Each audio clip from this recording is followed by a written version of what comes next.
Hi friends, welcome to Soumya's kitchen. வாங்க, இன்றைக்கி நம்ம பார்க்க போகிற ரெசிபி ரொம்பவே ஹெல்த்தியான ராகி களியும் கீரை கடையிலும் தாங்க. ஸோ அதை எப்படி ஈஸியாக செய்கிறதுங்கிறத பார்க்கலாம். அதுக்கு முன்னாடி என்னோடய சேனலை சப்ஸ்கிரைப் பண்ணாதே சப்ஸ்கிரைப் பண்ணிட்டு பாருங்கள்.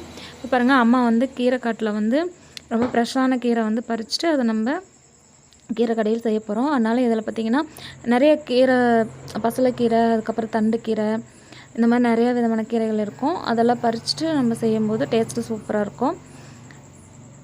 ஸோ பாருங்கள், இப்போ எல்லாத்தையுமே நம்ம நல்லா பறிச்சாச்சு. இதை நல்லா வாஷ் பண்ணி எடுத்து வச்சுக்கலாம். அடுத்தது வந்து பச்சைக்காய் வந்து தட்டைப்பயிறு இது போல் நம்ம பச்சையாக இருக்கிறத வந்து உளிச்சு வச்சுக்கலாம். ஏன்னா இதை போட்டு கீரை கடையும் போது டேஸ்ட்டு சூப்பராக இருக்கும். இதை எல்லாத்தையுமே உளிச்சு எடுத்துக்கலாம். அதுக்கப்புறமே ஒரு பாத்திரத்தில் தண்ணி ஊற்றி வெளி அடுப்பில் வந்து வச்சுருக்கிறேன். நல்லா தண்ணி கொதிச்சிருச்சு. இப்போ நம்ம அந்த கொட்டை மட்டும் தட்டைப்பயிறு இருக்கு இல்லையா, அதை போட்டுக்கலாம். போட்டு இது நல்லா வெந்ததுக்கப்புறமே தான் நம்ம கீரை போடணும். பாருங்கள், இப்போ வெந்துருச்சு. கீரையை அலசி போட்டுக்கலாம்.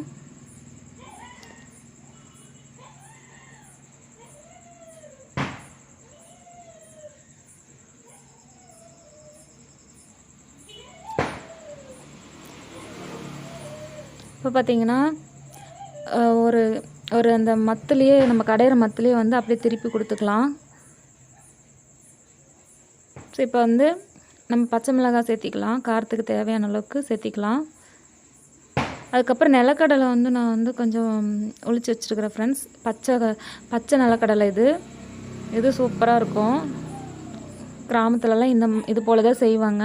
அதுக்கப்புறம் பூண்டு 10 பல், வெங்காயம் 2 வெங்காயம் நல்லா ஒளிச்சு பொடியாக கட் பண்ணி வச்சுக்கலாம். அதையும் சேர்த்திக்கலாம். சேர்த்து ஒரு நிமிஷம் நல்லா வந்து வெந்த உடனே நம்ம அதை தண்ணி வடிச்சிட்டு, அதுக்கப்புறமே நம்ம தண்ணி வடித்ததுக்கப்புறமே வந்து அதில் வந்து எண்ணெய் வந்து நம்ம ஊற்றிக்கணும். கடலெண்ணெய், நல்லெண்ணெய் அந்த மாதிரிலாம் ஊற்றிக்கலாம். கடலெண்ணெய் வந்து நான் ஊற்றிக்கிறேன். ஸோ இதுக்கப்புறமே தான் நம்ம வந்து தேவையான அளவுக்கு உப்பும் சேர்த்திக்கணும். அதுலேயே ஃபஸ்ட்டே உப்பு போடக்கூடாது. இப்போ கீரை எடுத்து வச்சு இந்தமாதிரி தண்ணி இருத்துட்டு அதுக்கப்புறம் உப்பு போடணும். உப்பு போட்டு நல்லா கடைஞ்சிடணும். ஸோ இது பார்த்திங்கன்னா நம்ம தாளிக்கக்கூடாது. இது அப்படியே சாப்பிட்டா தான் டேஸ்ட்டாக இருக்கும். ஸோ இது ராகி களியோடு சாப்பிடும்போது உண்மையான டேஸ்ட்டு செம்மையாக இருக்கும் ஃப்ரெண்ட்ஸ். இது போல் நீங்களும் ட்ரை பண்ணி பாருங்கள்.